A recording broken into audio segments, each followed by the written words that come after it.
இன்னொரு வச்சுக்குவோம், கடன் தொல்லை தீரணும், வேல்மாறல் படிங்க அப்படின்னு சொல்றேன். வேல்மாறல் படிக்கும்போது நீங்க என்ன நினைச்சிட்டு படிப்பீங்க? எதை நினைப்பீங்க? கடனை நினைப்பீங்க. முருகனை அவரு சார் எங்களுக்கு கடன் தீரணும் சார். ஒரு உண்மையை சொல்லட்டுமா?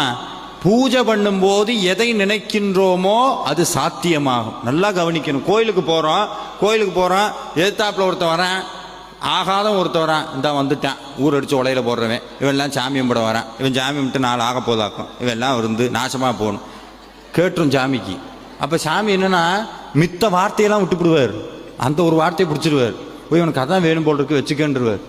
அப்போ எப்பவுமே எந்த இடத்துல, அதுவும் குறிப்பா பூஜை நடக்கும் போதும் வழிபாடு நடக்கும் போதும் மனசுல நல்ல எண்ணங்கள், நல்ல எண்ணம் வரமாட்டேது சார்னா எதையுமே நினைக்க கூடாது. முருகனை